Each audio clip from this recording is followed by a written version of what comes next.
warahmatullahi wabarakatuh. Innal hamdalillah nahmaduhu wa nasta'inuhu wa nastaghfiruh wa na'udzu billahi min shururi anfusina wa min sayyiati a'malina. May yahdihillahu fala mudilla lahu wa may yudlil fala hadiya lahu. Asyhadu an la ilaha illallah wahdahu la syarika lah wa asyhadu anna Muhammadan abduhu wa rasuluh. Ya ayyuhalladzina amanu taqullaha haqqa tuqatih wa la tamutunna illa wa antum muslimun. Ya ayyuhan nasu taqu rabbakumul ladzi khalaqakum min nafsin wahidah wa khalaqa minha zawjaha wa batta minhuma rijalan katsiran wa nisaa'a wattaqullaha alladzi tasaaluna bihi wal arham innallaha kana 'alaikum raqiba. Ya ayyuhalladzina amanu taqullaha wa qulu qawlan sadida yuslih lakum a'malakum wa yaghfir lakum dhunubakum wa may yuti'illaha wa rasulahu faqad faza fawzan 'azima. Fa inna asdaqal hadithi kitabullah wa khairal hadi hadi Muhammad sallallahu alaihi wasallam wa syarrul umuri muhdatsatuha wa kullu muhdatsatin bid'ah wa kullu bid'atin dhalalah wa kullu dhalalatin finnar. Alhamdulillah, saya bersyukur pada Allah Subhanahu Wa Taala kerana masih diberi peluang untuk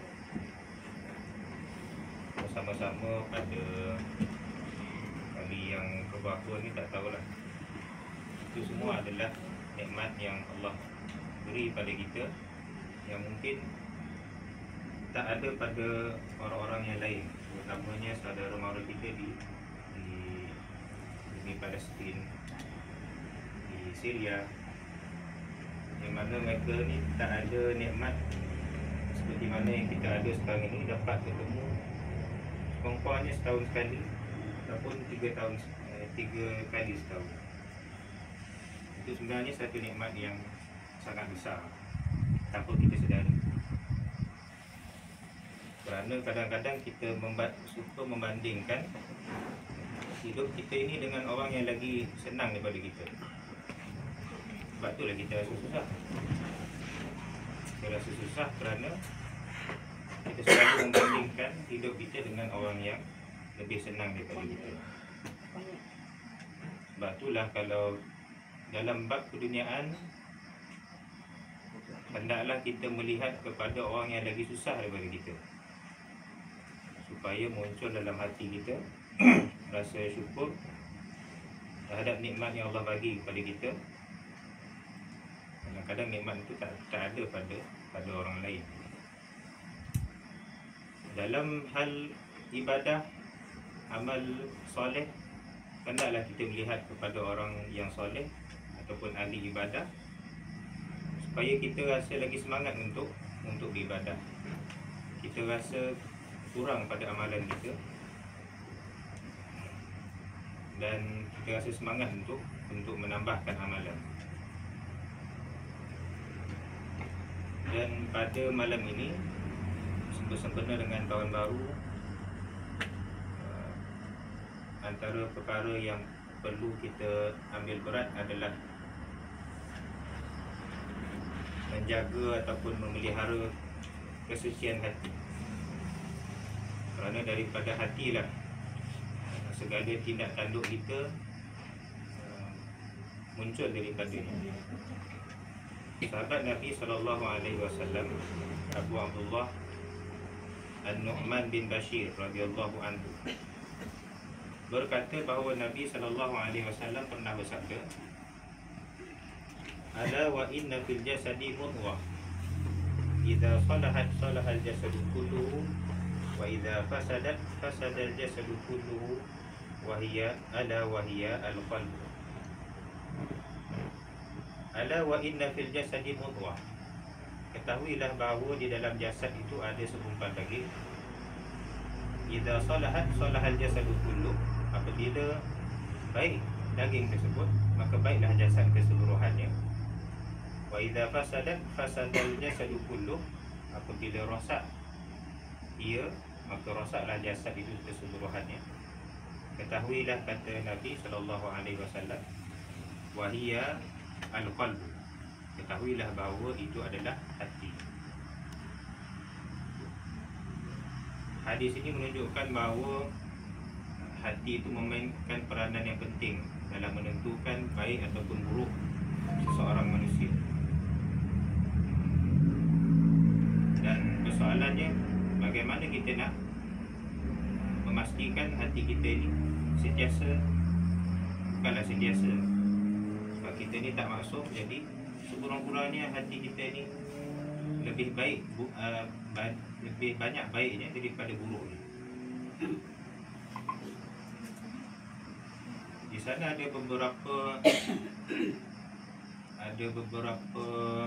punca yang membentuk hati kita ni, dan sekurang-kurangnya di sana ada 4, iaitu yang pertama adalah melalui makan dan minum. Sebenarnya dalam hadis tadi, hadis ni baki daripada satu hadis yang lengkap. Jadi hadis tadi tu kalau dibaca daripada awal, Nabi SAW menyebutkan bahawa innal halala bayyinun wa innal harama bayyinun. Sesungguhnya yang halal itu jelas dan yang haram itu jelas. Wa bainahuma mushtabihatun, dan di antara kedua-duanya ada mushtabihat. Mushtabihat ni perkara-perkara syubhat yang sama-sama tidak jelas adakah dia halal ataupun haram. La ya'lamuhunna kathirun minan nas, yang mana kebanyakan daripada manusia tidak tahu tentang. Faman ittaqa asyubuhati, maka sesiapa yang menjaga daripada perkara-perkara syubhat, menjauhi perkara-perkara syubhat, istabra'a li dinihi wa irdihi, maka selamatlah agamanya, wa irdihi. Irdihi ni maksudnya kehormatan. Wa man waqa'a fi syubhat, dan barang siapa yang tak menjaga dari syubhat ini, yang terjatuh dalam perkara-perkara syubhat, waqa'a fil haram, maka sebenarnya dia telah jatuh dalam perkara yang diharamkan.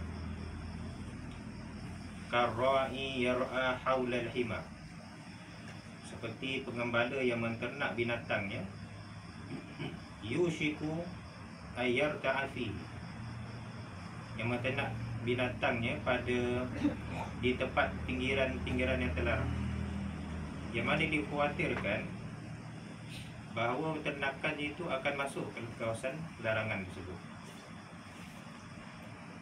Ala wa inna likulli malikin hima, ketahuilah bahawa setiap raja memiliki batasan. Ala wa inna himallahi maharimuh, ketahuilah bahawa batasan Allah ialah perkara-perkara yang diharamkan.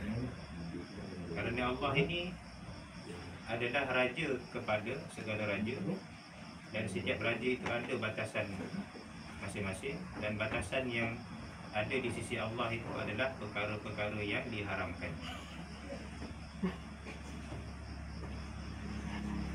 Kemudian barulah disebutkan hadis yang awal tadi. Ala wa inna fil jasadi mudghah, sesungguhnya ada di dalam jasad manusia itu ada satu daging, yang mana kalau daging itu baik, maka baiklah jasad keseluruhannya. Kalau baik, kalau buruk, buruklah jasad itu keseluruhannya. Ala wahyal qalbu, ketahuilah bahawa itu adalah hati.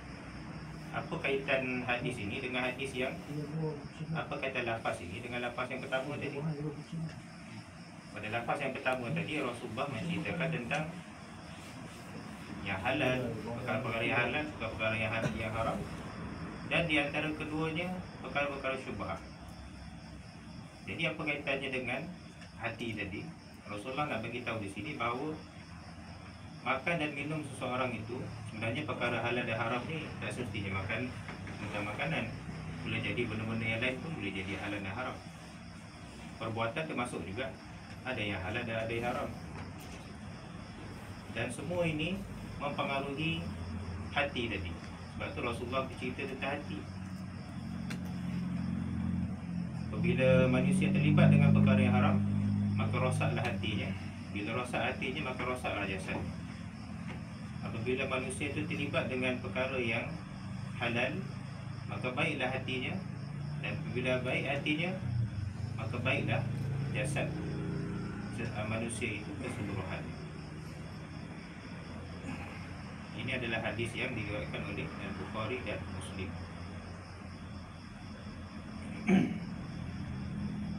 Itu yang pertama berkaitan dengan makanan. Jadi tentang makanan ini, realitinya kita tidak berapa menjaga makan minum kita. Soal halal dan haram tu, kadang kita beli makanan di luar, kita tak semak tentang halal ataupun haramnya, ataupun syubhat sekalipun.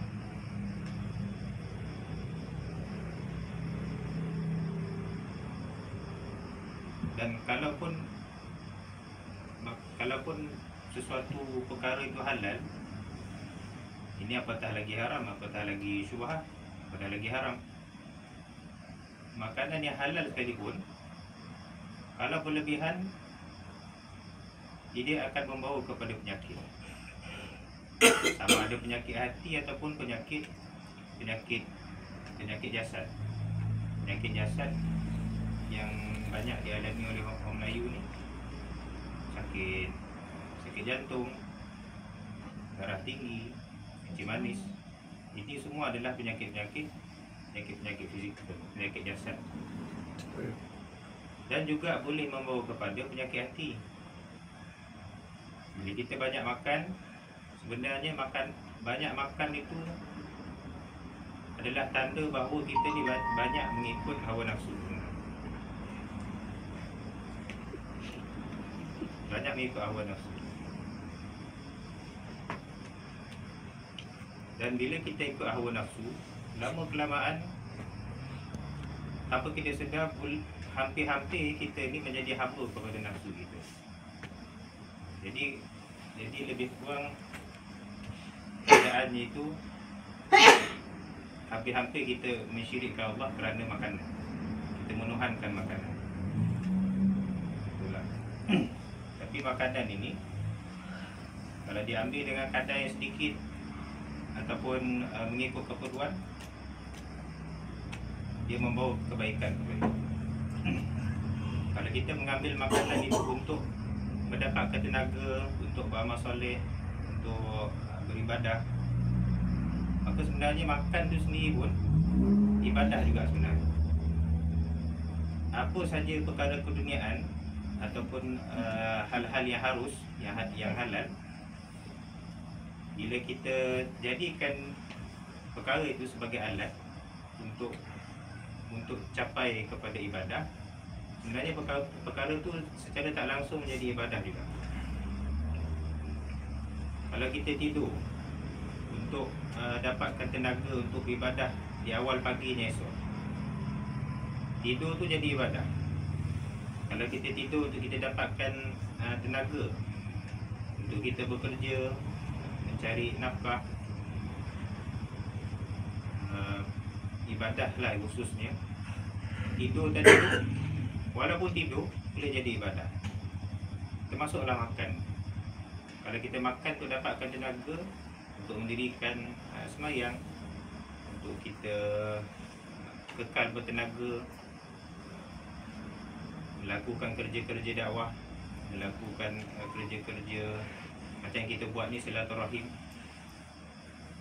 makan itu sendiri pun menjadi ibadah.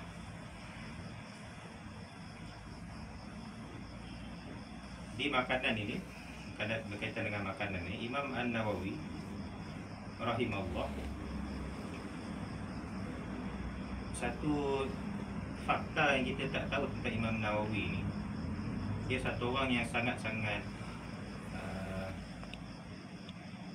bahasa orang putihnya fragile.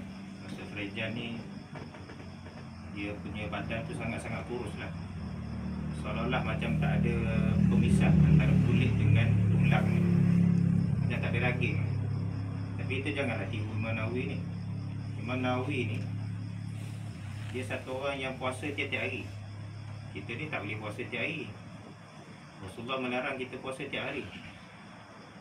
Paling-paling pun kita boleh puasa Nabi Daud. Jadi Imam Nawawi dia mungkin istilah yang kita faham tu puasa lah. Jadi mungkin di sisi dia tu dia tak perlukan makanan. Sebab tu dia puasa tiap hari tu. Tapi jangan kita ikut Imam Nawawi dalam bab puasa ni. Nak puasa paling banyak pun puasa Nabi Daud. Jadi Imam Nawawi dia sangat menjaga makanan dia, sehingga kan dia tak makan sesuatu pun daripada makanan melainkan yang dikirim oleh kedua orang tua. Kalau macam gitu susahlah nak dikirim makanan dikirim oleh kedua orang tua ni. Kalau ibu bapa kita dah tua ataupun susah nak keluar, lagi susahlah dapat makanan. Tapi itu yang dilakukan oleh Imam kerana dia nak menjaga daripada termakan perkara-perkara yang syubhah apatah lagi haram. Bayangkan perkara syubhah pun diambil berat oleh Imam Nawawi, apatah lagi yang haram. Bahkan yang halal sekalipun. Kerana Imam Nawawi ni satu orang yang sangat menjaga hatinya. Bila dia dengan menganggap bahawa kalau makan lebih itu akan membawa kepada banyak penyakit, sama ada penyakit hati ataupun penyakit jasad. Apatah lagi yang syubhah dan yang haram. Itu yang pertama. Yang kedua yang membawa pengaruh ataupun membentuk hati ini adalah pendengaran dan penglihatan. Kalau kita buka Al-Quran dalam surah dalam beberapa surah lah, apabila Allah Subhanahu Wa Taala menggandingkan penglihatan, pendengaran dan hati ini, yang diletak pada awal itu adalah pendengaran dan penglihatan dahulu. Kemudian yang ketiga baru Allah sebut hati. Sebagai contoh surah Al-An'am ayat 46. A'udzubillahi minasyaitonirrajim. Qul ara'aytum in akhadallahu sam'akum wa absarakum. Nak tengok Allah sebut sam'akum wa absarakum wa khatama ala qulubikum. Baru masuk hati. Man ilahun ghairullahi ya'tikum bih. Unzur kaifa nusarriful ayati thumma hum yasdifun. Katakanlah wahai Muhammad, bagaimana fikiran kamu jika Allah melenyapkan pendengaran serta penglihatan kamu, dan ia pula memeteraikan atas hati kamu. Allah sebut pendengaran dan penglihatan dahulu, kemudian baru dia sebut hati. Siapakah Tuhan selain Allah yang berkuasa mengembalikannya kepada kamu? Lihatlah bagaimana kami berulang-ulang menerangkan tanda-tanda kebesaran kami dengan berbagai cara. Dalam pada itu mereka tetap juga berpaling ingkar. Ayat yang lain, surah An-Nahl ayat 74. Wallahu akhrajakum min butuni ummahatikum la ta'lamuna syai'an wa ja'ala lakum as-sam'a wal absara wal af'idah la'allakum tashkurun. Dan Allah mengeluarkan kamu dari perut ibu kamu dengan keadaan tidak mengetahui sesuatu pun, dan dia memurniakan kepada kamu. Kita tengok Allah sebut yang mana dulu? Pendengaran dan penglihatan serta hati akal fikiran. As-sam'a wal absara, kemudian baru al-afidah. Al-afidah itu maksudnya hati ataupun akal fikiran. La'allakum tashkurun, supaya kamu bersyukur. Kemudian ayat yang lain, surah Al-Isra ayat yang ke-36. Wala taqfu ma laysa laka bihi ilmun inna sam'a wal basara wal fuada kullu ulaika kana anhu mas'ula. Dan janganlah kau mengikut apa yang engkau tidak mempunyai pengetahuan mengenainya. Sesungguhnya pendengaran dan penglihatan serta hati semua anggota-anggota itu tetap akan ditanya tentang apa yang dilakukan. Begitu juga dengan ayat-ayat yang lain. Bila Allah sebut tentang as-sam'a, al-basara, al-fu'ada, Allah dahulukan as-sam'a wal basara lebih dahulu, kemudian baru masuk hati. Nak menunjukkan apa? Yang membentuk hati ini adalah pendengaran dan penglihatan. Apa yang berada di luar, apa yang diterima daripada luar, apa yang kita dengar, apa yang kita lihat, itu akan mencorak hati kita. Kalau kita mendengar dan melihat perkara yang baik, maka baiklah hati kita. Kalau kita mendengar dan melihat perkara yang buruk, maka rosaklah hati tersebut. Dan yang selalu kita dengar adalah dalam melihat. Jangan melihat perkara yang, jangan melihat aurat orang, jangan melihat semua yang buruk lah. Sebenarnya mendengar pun kita jangan mendengar perkara-perkara yang tak baik. Kalau apa yang kita dengar tu, kita selalu dengar kata-kata yang keji, makian, kata-kata mengumpat, kutuk mengutuk, apa-apa yang negatif lah, ini semua akan membentuk hati yang tidak sihat. Sebab tu kita, tanpa kita sedar, kadang-kadang kita ni sebenarnya orang yang negatif. Semua benda nak negatif, semua benda nak disalahkan orang lain. Semua benda kita nak nak merungut lah istilahnya. Sebab daripada kecil kita dah terdedah dengan persekitaran yang negatif, yang tidak baik. Bila kita terdedah dengan persekitaran macam tu, maka telinga dan mata kita akan menerima perkara-perkara yang tak baik. Jadi sebab itulah manusia ini jangan buat jahat walaupun sekali, terutamanya pada orang. Sebab kita tak tahu apa yang dilalui oleh orang tu, dan kalau kita buat perkara yang buruk, itu akan memberi kesan kepada orang lain, bukan sekadar pada diri kita. Bila kita bercakap tak baik, itu akan beri kesan pada orang lain. Kalau kita penampilannya tak baik, akan beri kesan pada orang lain. Apa yang dilihat oleh orang lain tu, terutamanya kanak-kanak, bila mereka melihat penampilan orang-orang di sekelilingnya, mereka akan tiru. Sebab kanak-kanak ini ataupun anak kecil, bahkan kita sekalipun, kita ni memang, kalau kita ni orang yang tak ada prinsip, orang yang tak ada pegangan yang kuat, apa yang dibuat oleh orang sekeliling semua kita ikut. Kalau orang sekelilingnya pakai yang tak menutup aurat, kita pun lama-kelamaan akan ikut mereka pakai yang tak menutup aurat. Kalau kita duduk di tempat yang orang yang minum arak, tak mustahil lama-lama nanti kita anggap arak tu tak apalah, minum sikit pun, akhirnya kita jadi orang minum arak. Sebab tu daripada pendengaran dan penglihatan, daripada sinilah kita dapat faham bahawa pentingnya untuk kita memilih kawan, ataupun apa sajalah yang bukan kawan pun, apa saja yang akan menjadi teman rapat kita, itu mesti kita pilih. Supaya kerana mereka ni nanti akan mempengaruhi hidup kita.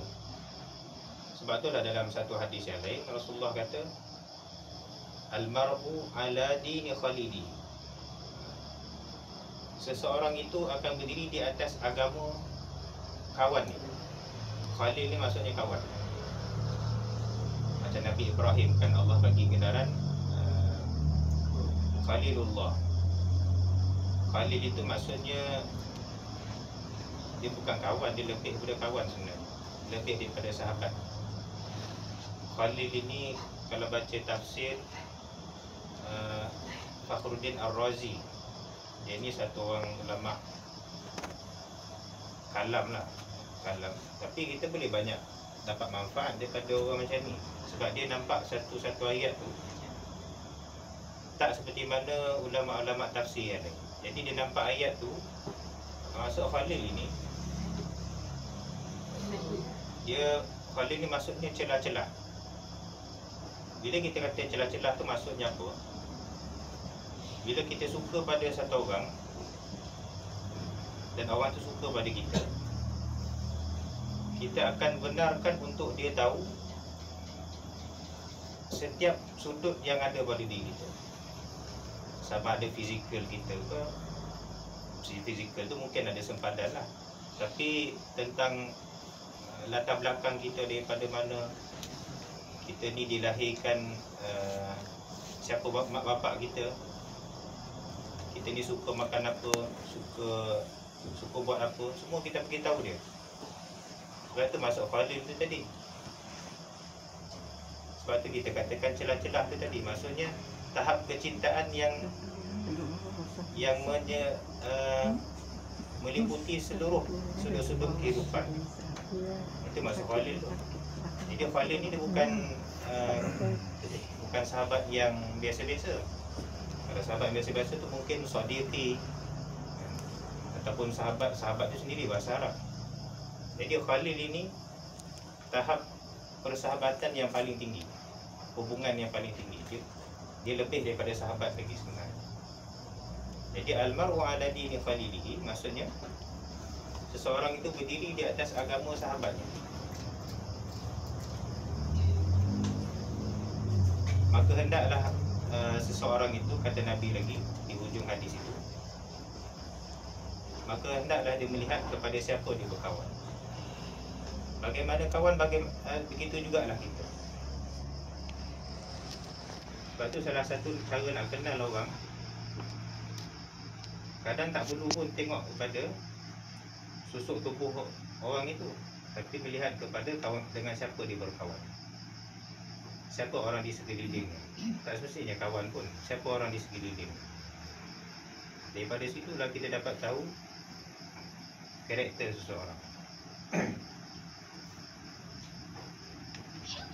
Jadi sebab itu kena jaga mata dan telinga ini dengan memilih kawan yang baik. Kemudian dalam nak menjaga mata dan telinga ini juga, hendaklah kita menjauhkan diri daripada pergi ke tempat-tempat yang banyak perkara-perkara keji. Kadang pergi ke pasar pun, kata Nabi SAW dalam sebuah hadis, Rasulullah berpesan kepada kita untuk menjauhkan diri daripada pergi ke pasar. Zaman Rasulullah pasar lah. Kalau zaman kita ni lebih daripada pasar lagi. Kita ada mall ataupun tempat-tempat perkumpulan manusia yang ramai, yang mana kalau kita pergi ke tempat tu, kita akan tengok orang. Yang lelaki akan tengok perempuan, yang perempuan akan tengok lelaki. Yang sekarang lagi pula, yang lelaki tengok lelaki, dan ada juga yang perempuan tengok perempuan. Jadi hendaklah kita menjauhkan diri kita daripada tempat-tempat yang kalau tak ada keperluan untuk pergi, jangan pergi. Hantar pergi ke pasar sekalipun. Zaman sekarang kita boleh beli barang tu secara online kan. Tapi kalau dia ada keperluan untuk pergi ke pasar, boleh dia pergi ke pasar. Kalau tak ada keperluan, jangan pergi. Dan bukan sekadar melihat orang saja akan mempengaruhi hati kita. Kita melihat, kita tengok barang-barang yang dijual di pasar itu pun membentuk satu tanggapan, membentuk cara pandang yang buruk juga. Bila kita tengok barang-barang yang mewah kan, bila kita tengok gadget-gadget lagi. Jadi timbul, kita tengok kita besar, jadi timbul dalam hati kita rasa kecintaan kepada dunia tu tanpa kita sedar.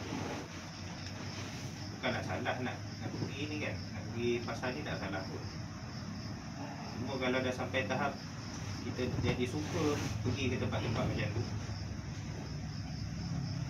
sampai tahap pada kita sukakan kepada kemewahan, macam mana kita nak kesan kita disukakan kepada kemewahan? Adalah dengan munculnya hasad dengki. Munculnya hasad dengki, munculnya cemburu pada perkara-perkara keduniaan. Jadi kita datang kenduri kahwin orang, kita tengok kita membandingkan kenduri orang tu dengan kenduri anak kita. Jadi kita datang satu-satu kawasan majlis orang, kita datang ke rumah orang kan, tengok rumah dia, kita bandingkan dengan rumah kita. Kita tengok kereta orang, kita bandingkan dengan kenderaan yang kita ada. Ini semua muncul daripada salah satunya pergi ke tengok kepada kemewahan.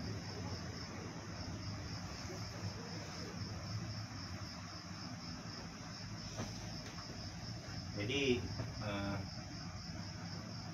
Syak berapa? Syak 8 dekat 8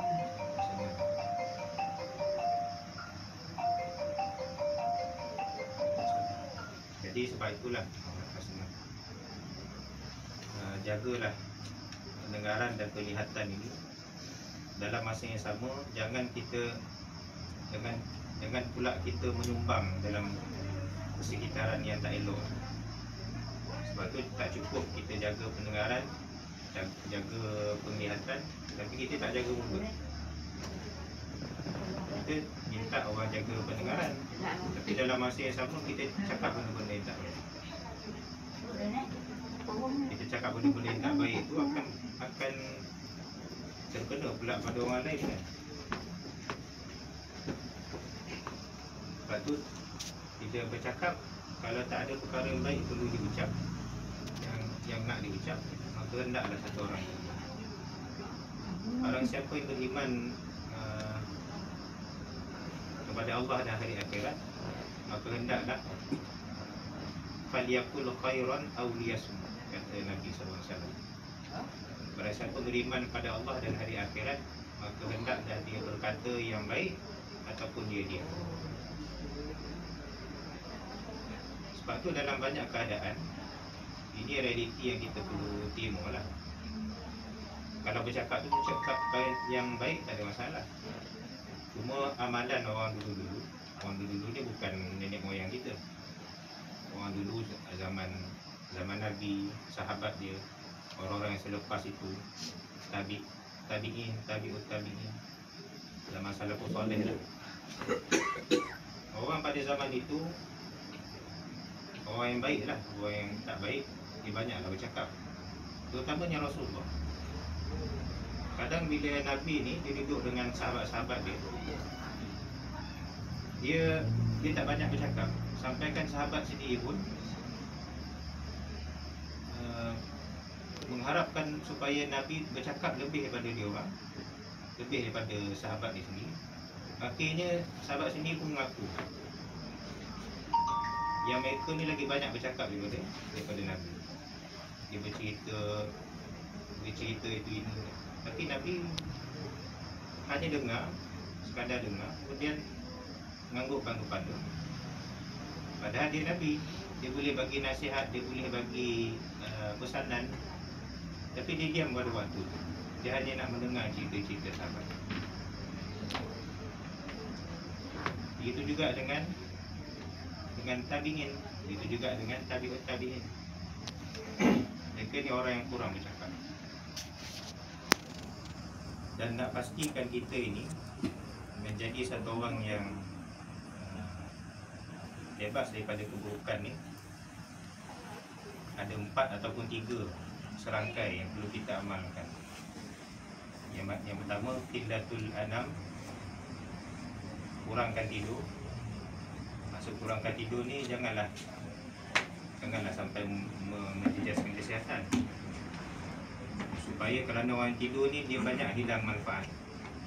Sebab dia dah sia-siakan waktu dia dengan perkara-perkara yang membuang masa, perkara yang tak bermanfaat. Kemudian yang kedua, qillatul ta'am, dia kurangkan makan. Yang ketiga, qillatul kalam, dia kurang berkata-kata, dia kurang bercakap. Dan yang keempat, qillatul manam, dia kurang angan-angan. Kita kalau angan-angan, kalau kita laksana, kalau kita usaha untuk capai angan-angan tu, dia tak jadi angan-angan.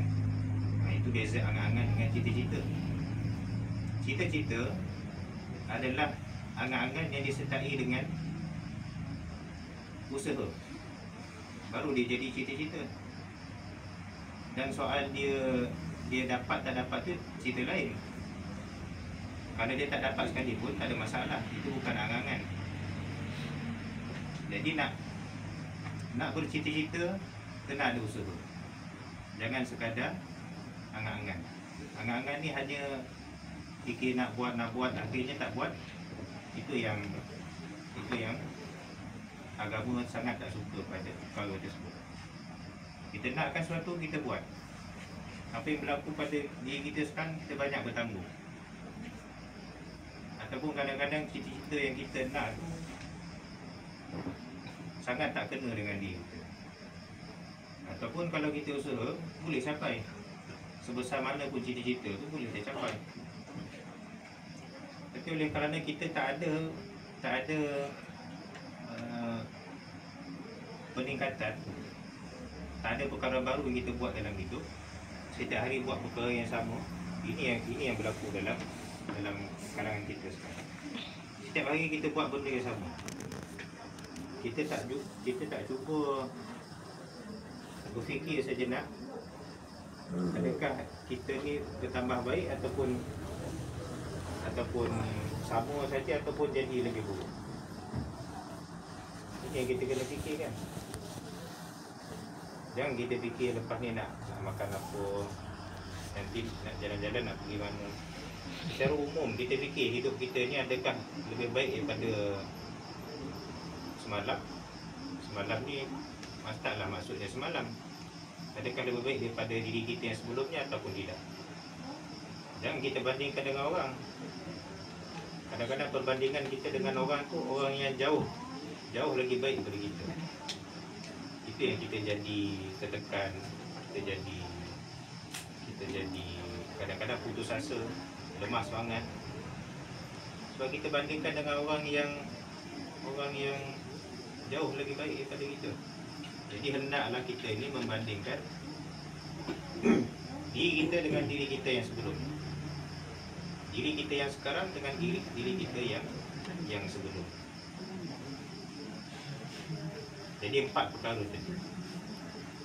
Jangan banyak makan, jangan banyak angan-angan, jangan banyak tidur, dan juga jangan banyak bercakap.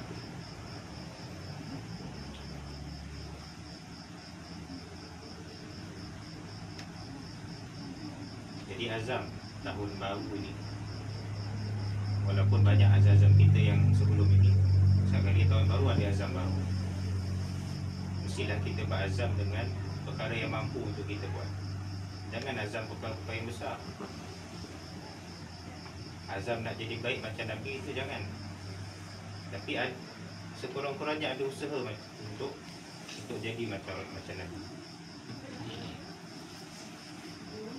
Kadang-kadang kita kata, oh Rasulullah tu Nabi, sudah tentulah tak mampu untuk kita ikut. Tapi Nabi sendiri yang suruh kita ikut dia. Satu kaedah yang perlu kita pegang dalam hidup ni, kalau tak dapat semua, jangan tinggal semua. Tak dapat semua, dapat sikit pun jadilah. Sekurang-kurangnya ada. Lagi baik daripada tak ada langsung. Jadi tak dapat semua, jangan tinggal semua. Katakanlah kita nak pergi satu majlis ilmu di satu tempat, ini dah hujung-hujung dah ni. Kalau datang pun paling-paling 5 minit pun 5 minit pun itu je yang dapat dengar daripada ustaz. Tak pun dah datang je lah. Datang je 5 minit. Kadang 5 minit tu di hujung-hujung tu lah ustaz tu bagi tahu. Dia bagi kata-kata emas pada kita. Kadang-kadang penceramah ni kan dia ada merewang-rewang, dia tengah-tengah tu cerita panjang menjela-jela kan. Tapi kadang di hujung-hujung mungkin bila jadi di awal mungkin jadi taklah seluruh ceramah dia tu penuh dengan kata-kata yang boleh dimanfaatkan. Jadi boleh jadi 5 minit tu tadi kita dapat daripada ustaz tu, dapat daripada dalam majlis tu, tak kisahlah dalam apa sekalipun, tak semestinya majlis ilmu. Solat tarawih nanti bulan Ramadan dah hujung-hujung lah, maghrib dah 30 minit lepas, datang je lah masjid. Kurang-kurangnya di hujung-hujung tu dapatlah kita berjemaah dengan dia. Lagi baik daripada kalau kita tak pergi langsung. Jadi jangan anggap sikit tu tak bermanfaat. Kadang sikit tu lagi bermanfaat daripada tak ada. Jadi kalau tak dapat semua, jangan tinggal semua. Kurang-kurangnya ada sebahagian, walaupun sikit.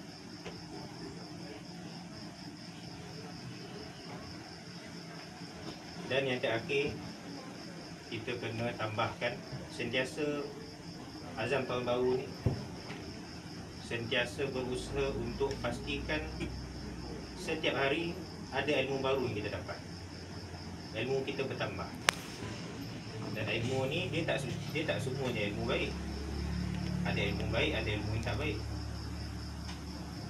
Jadi cari ilmu-ilmu yang baik ni, ilmu yang bermanfaat ni. Pastikan setiap hari itu jangan biarkan sehari berlalu tanpa menambahkan ilmu. Sebab tu di sana ada satu rangkap syair yang bolehlah sama-sama kita pegang. Itu rangkap berkenaan dengan bagaimana nak pastikan kita ni sentiasa bersemangat untuk menuntut ilmu. Wa khamsatun ilaju dha'fil himmah. 5 perkara untuk menyelesaikan masalah lemahnya semangat dalam belajar khususnya. Qira'atu fi siyaril a'immah, iaitu membaca kisah-kisah berkenaan dengan orang-orang yang berilmu. Cuba baca buku-buku ataupun apa-apa kisah berkenaan dengan orang-orang yang berilmu. Macam mana dia orang belajar? Sebagai contoh ulama-ulama hadis kan. Ini mungkin ramai yang tak tahu. Ulama hadis, dia nak dapatkan satu je hadis. Bayangkanlah macam contohnya hadis pendek je, hadis la tabdhab. Itu pun kira satu hadis satu. Hadis la tabdhab tu hadis jangan marah. Hadis yang pendek tu dia dah kira satu hadis saja. Ilmuwan hadis ni dia sanggup sebagai contoh, dia boleh jadi berjalan, boleh jadi dengan naik unta, berkenderaan. Dia pada satu tempat itu, satu tempat yang jauh, kadang-kadang dalam ribuan kilometer, untuk dapatkan satu hadis saja. Ada orang yang di tempat orang yang dia dapatkan hadis tu, dia pelik. Kenapa awak datang ke sini? Sebab saya nak satu hadis. Nak satu hadis saja, lepas tu balik. Tapi itu yang berlaku ketika zaman-zaman orang-orang ulama hadis. Punyalah susah nak dapatkan hadis. Wa dzikru fadlil ilmi wa ta'allum. Dan hendaklah dia membaca kelebihan ilmu dan mempelajari ilmu. Wa suhbatul tullabi ahli himami. Dan hendaklah dia berkawan dengan para penuntut ilmu yang bersemangat dalam menuntut ilmu, supaya kita ni juga termotivasi dengan dengan atau bila berkawan dengan mereka ni. Walau nabil maluli min sinfin ila akhara fi ma naf'uhu qad hasala likai ta'udu nafsuhu mushtaqah wa adamu tahmili fawqa taqah. Ini dia tak ada terjemahan, tapi serumpanya kita dapat yang tadi. Bila kita banyak baca cerita-cerita tentang orang-orang yang berjaya ni kan, lepas tu kita kena banyak membaca supaya timbul semangat, kita tahu apa nak buat selepas ini, kita jadi lebih bersemangat untuk menuntut ilmu. Banyaklah cerita salafus saleh dalam ilmu ni, banyak yang mana boleh kita manfaatkan dalam perjalanan kita menuntut ilmu. Jadi sekadar itu sajalah untuk tazkirah yang santai. Sebenarnya tak adalah tersusun sangat. Yang Rasulullah ajar kepada sahabat-sahabat itu, dia tak ajar banyak. Rasulullah bila mengajar, ini yang dipraktikkan bila dia ajar di sekolah, guru di sekolah. Macam mana dia mengajar tu Rasulullah dah ajar pada dulu lagi pada sahabat-sahabat. Bila Rasulullah bercakap dengan jelas, kemudian perlahan. Perlahan tu bukan suara perlahan, maksudnya tak laju. Dia ajar tu perlahan, kemudian dia tak ajar banyak, dia ajar satu. Dia bukan majlis ilmu macam kita ni sejam 2 jam bercakap. Ada Rasulullah bagi pesanan tu pendek je, sikit-sikit, kemudian esok datang hadis lain lagi. Tapi dengan sedikit-sedikit tu, secara berperingkat tu, sahabat ni dia ada kemampuan untuk hafal hadis-hadis. Bayangkan orang dulu mana ada. Bila saya sebut orang dulu ni, maksudnya sahabat-sahabat lah. Ini adalah orang yang tak pandai bercakap, tak pandai membaca, orang yang buta huruf. Jadi mana dia ambil kertas, bila Nabi bercakap tu dia tulis. Orang zaman tu tak buat macam tu. Jadi dia ingat tu macam mana, dia transfer masa tu juga. Masa Rasulullah cakap tu, masa tu juga dia hafal. Maksudnya nak kata punyalah jelas percakapan Nabi. Dan perlahan dia bercakap tu sampai para sahabat ni, hadis yang panjang menjela pun, kalau tak percaya cuba buka ada hadis yang panjang. Macam dalam Syama'il Muhammadiyah, dalam Sahih Bukhari, Muslim pun ada juga hadis yang panjang ni, kadang sampai 2-3 surat hadis. Jadi macam mana sahabat ingat? Sebab Rasulullah sampaikan hadis tu sikit-sikit. Lepas tu bila kita jumpa hadis yang panjang ni, tak termasuklah hadis yang tadi tu. Biasa hadis yang panjang ni bukan hadis yang sahih, dia adalah hadis yang palsu. Sebab Rasulullah bila bercakap, dia tak bercakap panjang, dia pendek dan padat. Jawami' al-kalim, kata istilahnya, dia kata-kata yang pendek tetapi dia mengumpulkan banyak manfaat. Hadis innamal a'malu binniyat, hadis itu kita jumpa hampir dalam semua kitab ada hadis.